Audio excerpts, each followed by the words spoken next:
Les dirigeants des entreprises me demandent souvent comment engager les employés dans la prévention durable des accidents de travail. C'est une question excellente et que je trouve très formidable aujourd'hui. Je veux vous répondre dans cette vidéo. Alors, concrètement, qu'est-ce que je vous propose? Je vous décris trois actions essentielles que je trouve pour que vous, en tant que responsable d'entreprise, puissiez les déployer afin d'engager vos employés. Donc, dans un processus de prévention que je qualifierais de durable, parce que vous allez mettre en place un système qui va se maintenir dans les temps. Un système qui va résister au temps et au départ des leaders et qui va rentrer dans la culture de l'organisation, donc de votre entreprise.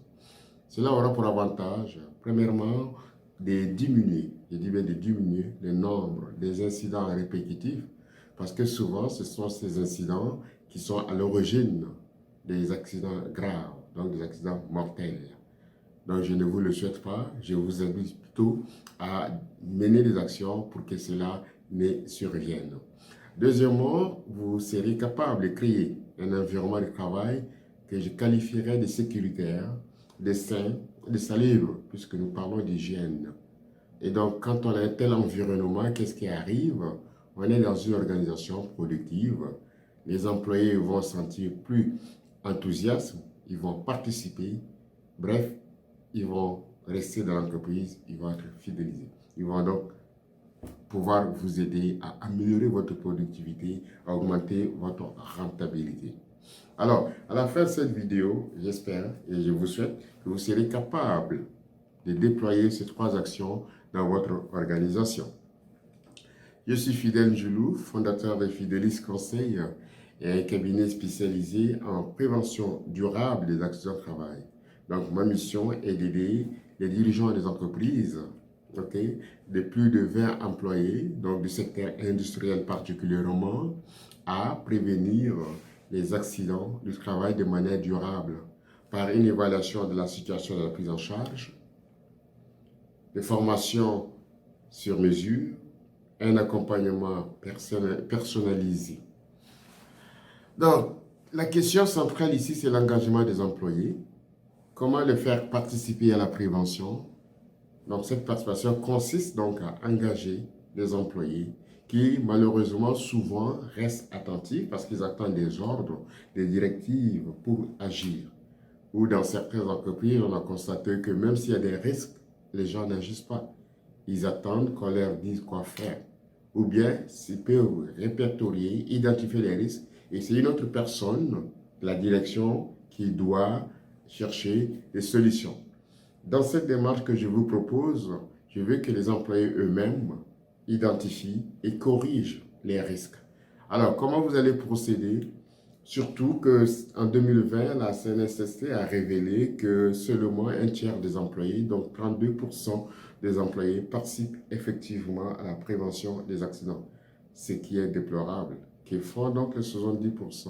Si c'est le cas de votre entreprise, vous n'êtes pas seul. Alors, concrètement, c'est quoi la première action?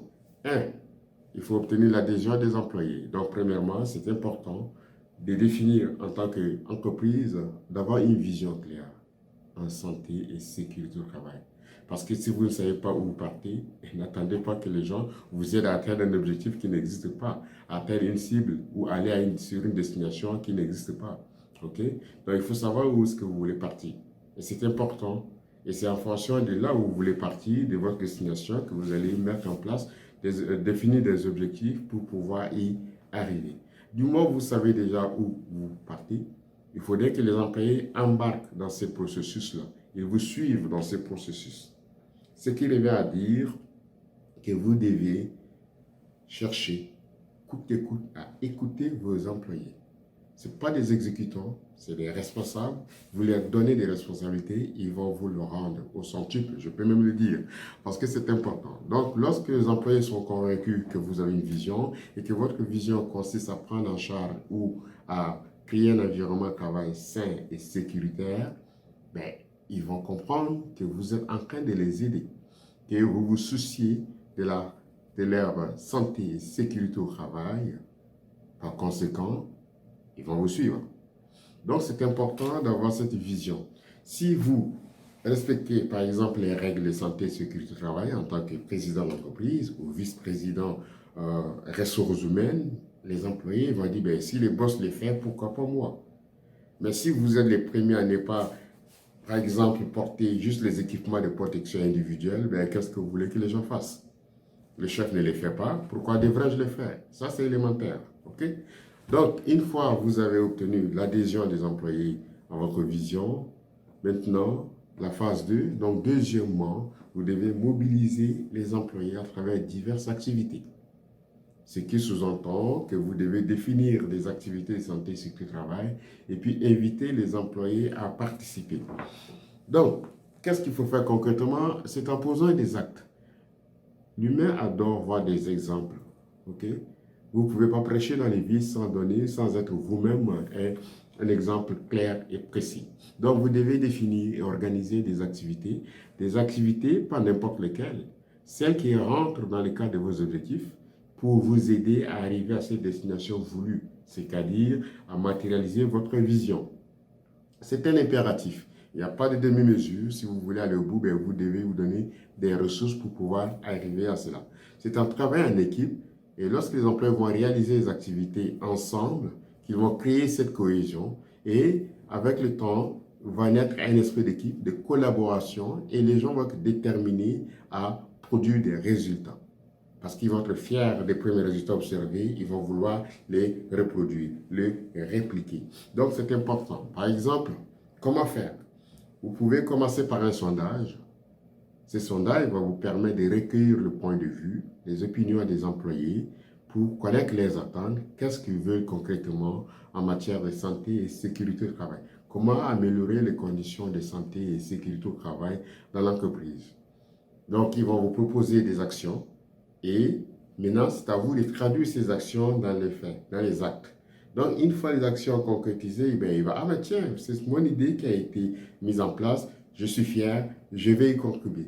Donc, c'est de cette façon que vous allez entraîner progressivement vos employés. Ça ne sert à rien de venir avec des activités de haut niveau et ensuite demander que les gens s'engagent parce qu'ils n'ont pas leur mot à dire, ils ne savent pas l'origine, dans quel contexte ça a été décidé. Vous pouvez expliquer mais ils ne vont pas se sentir concernés.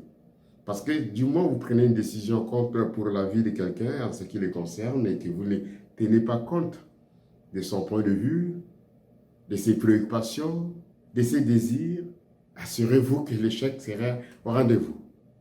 Alors que si vous faites l'inverse, pour demander c'est quoi vos attentes, qu'est-ce que vous voulez qu'on peut faire ensemble, les gens ils vont embarquer parce qu'ils vont constater que c'est leurs idées qui ont été proposées en action et ensuite ces actions, ils sont prêts à embarquer, donc à agir pour pouvoir aider l'entreprise ou vous aider en tant que responsable, en tant que dirigeant à aller de l'avant. Et c'est de cette façon, de manière répétitive, que vous allez créer ce processus de prévention durable. Donc, c'est une action de longue haleine qui nécessite une participation des employés et il faut s'appuyer effectivement sur les employés pour pouvoir progresser. Pour être plus intéressant, pour être plus concret, troisièmement, il faut responsabiliser les employés. C'est-à-dire, du moment où vous les avez mobilisés, après, il faut leur confier la clé. Par conséquent, les rendre autonomes. OK? Parce que s'ils sont autonomes, ça veut dire quoi? Ils sont seuls capables d'identifier les risques. Ils ne vont pas attendre à ce qu'on vienne leur dire écoute, il y a flaque d'eau quelque part qui coule, personne ne cherche la solution. Ils ne vont pas aller appeler une personne qui pourrait venir s'en occuper. Il va chercher à identifier la source et ensuite, ah ben, s'il n'a pas les moyens, il peut maintenant faire interpeller les autres qui vont venir. Mais il ne va pas juste se taire et passer. Il va dire non, cela aura un impact sur moi, sur mon entreprise. OK? Donc, le fait de les associer dans le processus, ils vont être capables d'identifier et ils vont participer à la recherche de solutions. Donc, c'est dans cette recherche de solutions que vous allez sentir leur détermination, leur volonté d'aller de l'avant. Donc, il faut donner aux employés le pouvoir d'intervenir. Okay? Il ne faut pas les réprimer, il ne faut pas les mettre en attente. Il faut les inciter à agir. Donc, faites-les confiance. Parce que souvent, on a tendance à croire en tant que dirigeant que je connais le boulot, si je le confie, ça ne va pas aller vite. Mais si vous les confiez en fixant un délai, ils vont venir avec des résultats. Et pendant que vous leur confiez une tâche, vous attendez le moment opportun pour agir. ok? Parce que vous leur donnez le temps, ils vont chercher des solutions, ils vont travailler ensemble et puis ils vont revenir vers vous. Pour que ça marche, il faut donner des outils. Par exemple, est-ce que les employés connaissent les risques dans leur entreprise? S'ils ne les connaissent pas, bien, formez-les. Donnez-leur des équipements, des outils nécessaires à la réalisation de la tâche. Ok? Tout ça, ça participe d'une démarche qui va vous aider à prévenir les risques de manière durable. Donc, ils peuvent être aidés par un service technique, l'équipe de maintenance par exemple, ou les conseillers en santé et sécurité au travail, pour pouvoir les appuyer à aller de l'avant. Donc, en résumé, qu'est-ce que je fais? Je vous ai décrit trois actions qui peuvent vous aider à engager les employés dans la prévention durable des accidents de travail. Premièrement, il faut obtenir l'adhésion des employés à votre vision, ce qui suppose que vous devez avoir votre vision préalablement définie. Deuxièmement, il faut mobiliser les employés à travers différentes activités et ensuite leur laisser la pleine responsabilité d'agir et d'intervenir dans les activités afin de voir un pion, un mot à dire sur le processus qui est en cours. Donc, je vous invite à partager cette vidéo dans votre entourage si vous le souhaitez et je vous le demande sincèrement de le faire pour que nous puissions au moins sauver la vie d'une autre personne. On ne sait pas à qui sera le prochain tour. On ne le souhaite pas, mais c'est mieux de l'éviter. Donc, dirigez. Maintenant, si vous avez aimé cette vidéo, je crois que vous l'avez aimé.